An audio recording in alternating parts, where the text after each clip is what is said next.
Assalamualaikum, salam sejahtera. Terima kasih kerana telah memilih channel ini. Jangan lupa tekan butang like, komen, subscribe dan share untuk Siasatan belum selesai, kenapa timbul cerita tiada unsur rasuah? Azam Baki. Kuala Lumpur. Siasatan Suruhanjaya Pencegahan Rasuah Malaysia berhubung tuduhan rasuah dalam kes kekecohan membabitkan dua wanita warga Cina di lapangan terbang antarabangsa Kuala Lumpur pada 29 Jun lalu masih belum selesai. Sehubungan itu, Ketua Pengarah SPRM Tan Sri Azam Baki menyelar laporan media semalam yang mendakwa tiada unsur rasuah ditemui dalam kes itu sedangkan siasatan masih berjalan. Ketika dihubungi Berita Harian hari ini, Azam berkata proses siasatan berhubung kes itu baru berjalan kira-kira 6 hari. Justru tidak wajar mana-mana pihak merumuskan kes itu tiada unsur rasuah. Saya ingin mengatakan siasatan masih dijalankan. Saya tidak mahu mana-mana pihak membuat spekulasi kerana ada yang mengandaikan tiada elemen rasuah sedangkan siasatan masih belum selesai. Siasatan baru sahaja dijalankan dalam tempoh 5 hingga 6 hari. Jadi munasabahkah 6 hari kita boleh selesaikan siasatan? Berhati-hatilah dalam membuat kenyataan walaupun merujuk sumber, katanya. Justru Azam berkata semua pihak termasuklah pihak media digesa tidak membuat sembarang spekulasi dan andaian berhubung kes itu tanpa maklumat yang sahih dan tepat daripada pihaknya.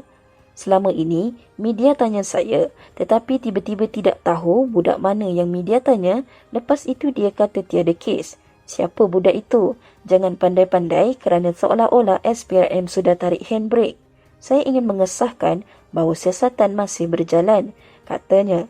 Azam berkata SPRM akan memanggil beberapa lagi saksi bagi membantu siasatan berhubung kes itu dengan proses siasatan dijangka hanya dapat dilengkapkan dalam tempoh sebulan. Beliau berkata terdapat banyak proses perlu dijalankan merangkumi pelbagai sudut sebelum siasatan dilengkapkan dan kes boleh dirumuskan. Pertama, elemen rasuah yang perlu kita lihat dan dibuktikan seperti mana tomahan dan keduanya, prosedur undang-undang juga perlu dipatuhi oleh pihak berkuasa iaitu Jabatan Imigresen. Ketiga, apa-apa peraturan yang perlu dikuatkuasakan di KLIA secara umum perlu dipatuhi mana-mana pihak di KLIA dalam menguruskan mereka yang tidak dibenarkan masuk ke negara ini atau dikenakan tindakan notis penolakan masuk memasuki Malaysia, katanya. Sementara itu, Azam turut mengesahkan syarikat yang dilantik menguruskan warga asing yang dikenakan NTL sudah dipanggil untuk membantu siasatan. Sebelum ini, media melaporkan berlaku kekecohan di KLIA susulan penolakan kemasukan pelawat wanita dari China dikenali sebagai Wang Zhu yang dilakukan mengikut prosedur dan selaras arahan tetap kuasa pengarah imigresen bilangan 9 tahun 2017.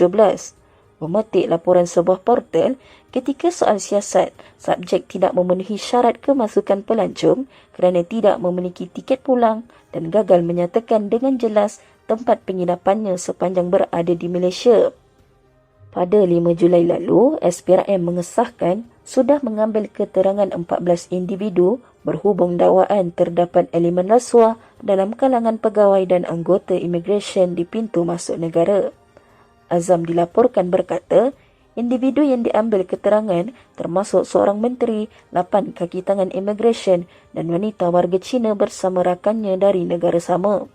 Kekecohan di KLIA tular apabila seorang menteri didakwa menceroboh masuk ke balai ketibaan KLIA bagi melepaskan seorang pelawat Cina yang ditahan Jabatan Imigresen. Susulan itu, Menteri Pelancongan Seni dan Budaya Datuk Seri Tiong King Sing mengakui dirinya adalah menteri dikaitkan dengan kejadian itu dan mendakwa kehadirannya adalah bagi membongkarkan kewujudan budaya rasuah dilakukan segelintir pegawai dan penyalahgunaan kuasa kronik di pintu masuk negara.